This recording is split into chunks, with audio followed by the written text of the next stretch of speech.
Alright, so got the oil filter off. Can't tell, I think that's a 1551 maybe? Nah, I don't know. And it's kind of banged up, but that might have been from trying to put it in from the previous person.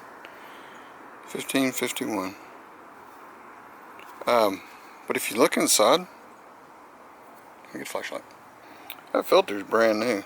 It's never had any hydraulic fluid ran through it at all. Whenever I took it out, normally it'll drain a little bit.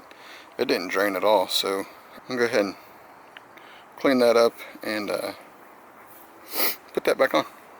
See if we can find a bolt for this. We're gonna have to clean up the threads right there, but then maybe we can still use this. I don't know. We'll find out. I'll be back. All right, so we're getting kind of in some low lightish area. Here's what we got though. I had pressed this bolt out of here. Well, basically I just hammered it, and then I had chased the threads to clean the threads up and chamfered the top edge so it'll screw on easier. Okay, so this goes underneath. This goes right through here. On top.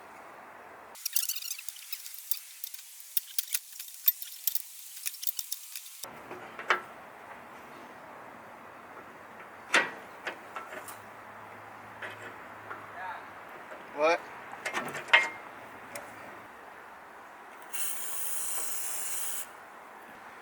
So this is the air filter that we're going to put in there. It's got a little swirly bird looking thing. Right.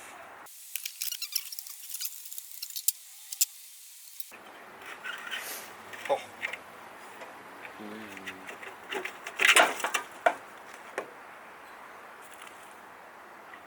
The heck is crusty down in there? Shine the light in there. Y'all see the dirt dauber's nest down in there? Yeah, that's not good. Here's the outside. So definitely glad we did that.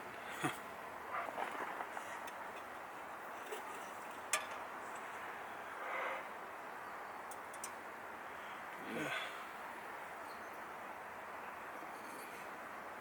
That's not good. It's not in there now.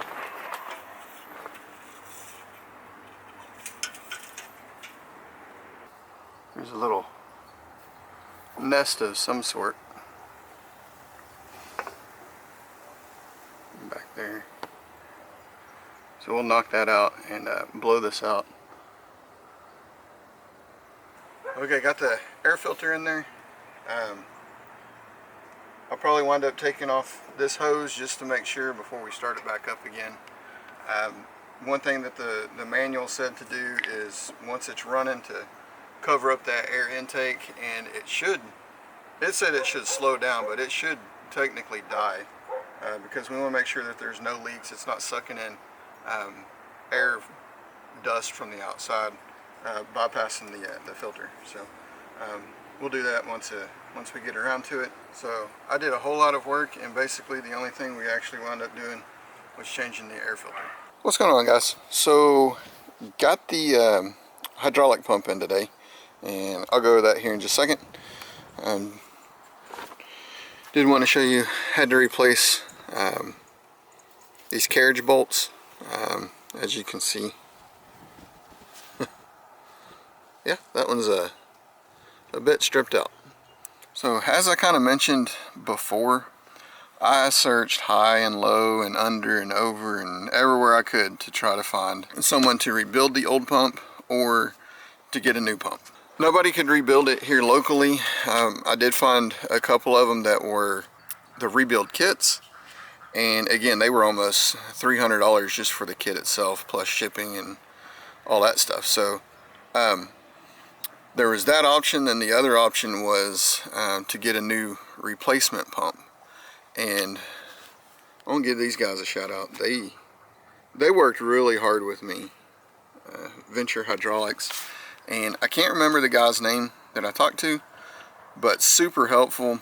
Everywhere else I went to try to get some answers on this, they're basically like, nope, can't help you, bye. And this guy really went above and beyond to help me out. And so I'll put his name and information up here if you guys need hydraulic pump. He, like I said, did really good. Got this one for, I can't remember, I think after tax and after shipping and all that stuff was like 520, we'll say 525, but somewhere around there. So best deal that I could find by far.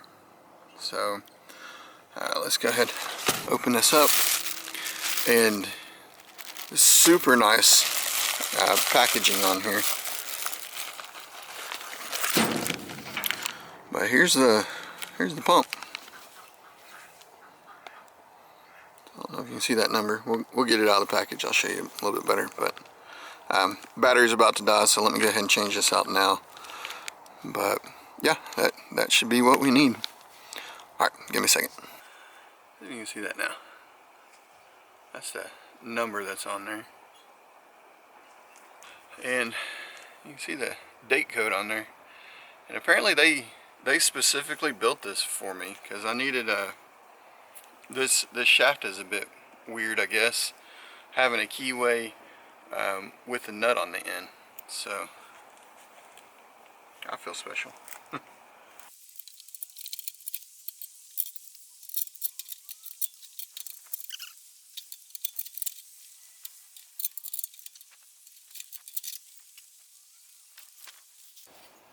Alright, let's see how we're gonna fix this.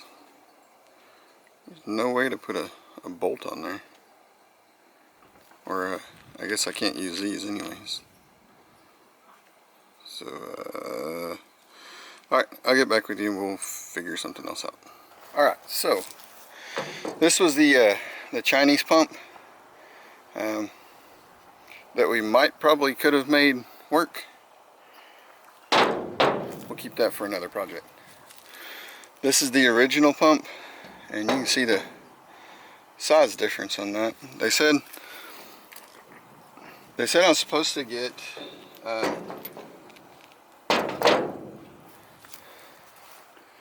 a bit more performance out of this one as well, so we'll see. What I had to do on this, I grounded down one side of that nut so it'll fit in there. But I probably could have got a die grinder and cut down into the main body of this. That probably would have been better. But the other way it was quick and easy. And it wasn't cutting into a $500 pump. So this is how the old pump was. Actually, it was like that. So I took that out, and you can see that O-ring is laid over pretty good. So we'll replace that.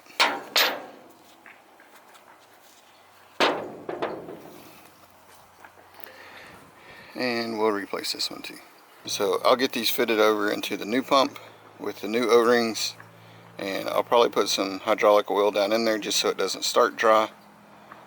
And alright, catch me back over there.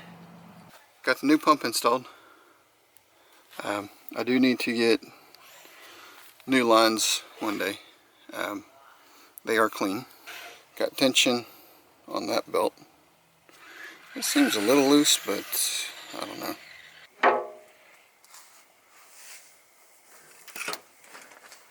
Alright. Give this thing a shot.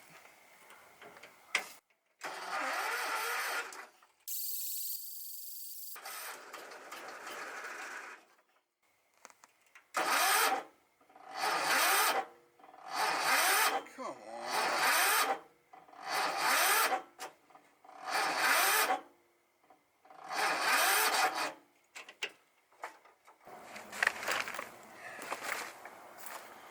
Okay.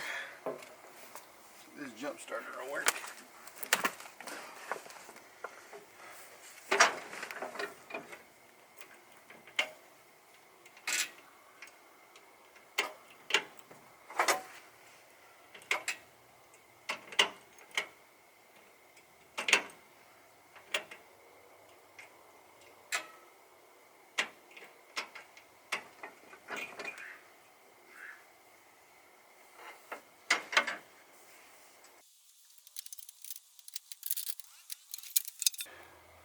Alright, I can't get it to start again, so hang on. Alright, yeah, so I don't know how well you can see that or not, but it's having issues with the key not wanting to start. So I took this down. Look inside there. Got all kinds of stuff. So I'm going to clean this out pretty good. See what I can do about that tumbler or the key start, because it's not wanting to work. But all that needs to come out anyways. Hang on. Okay, I'm gonna call it here. It's too cold for me, but I got that cleaned out a little bit. I think what I need to do is remove the hour meter so I can get to the key switch, and I may just replace that key switch altogether, but we'll see. I do have this loose wire. Not sure what it goes to, but it's just kind of dangling in there. But anyways, my jump starter isn't working, so I got to get a new jump starter, or I don't know, something. Alright, so I ran it for a little bit, get it warm. Change out this oil. Having issues on some other stuff, but we'll tackle that once we get there. This is already dirty, so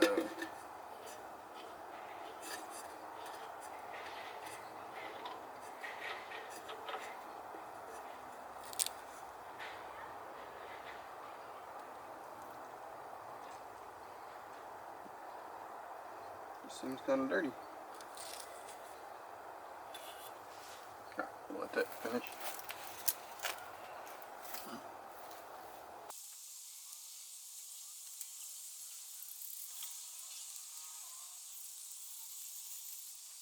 Alright guys, so here we are a couple days later. I'm in the middle of editing this, so I'm going to try to make this as fast as possible. It's already a long video, but there's really not a whole lot to show. I got the new key put in, and see the new key up there. Here is the key switch. Is doing some weird stuff. Whenever I'd crank it, I wasn't getting any spark. I'd have to back it up just a little bit and it'd start giving spark. Whenever it started giving spark, it was trying to spin the wheels, even if it's in neutral like that. So I don't know what the deal is with that. I think I might just redo the wiring. There's not a lot of wiring to it.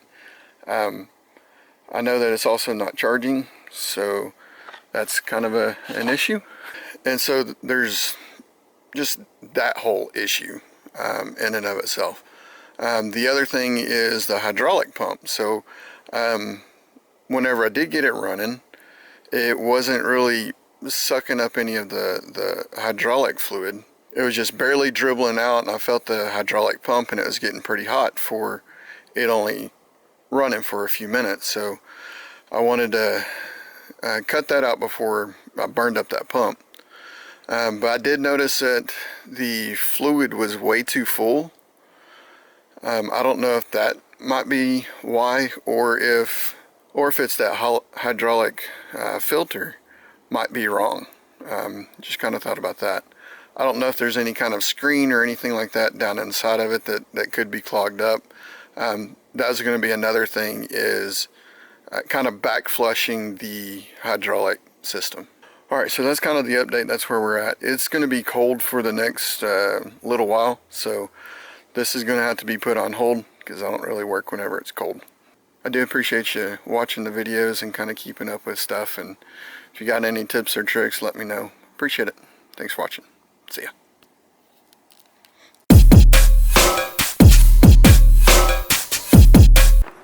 It never freaking warns me whenever it's going to just stop recording. Pisses me off.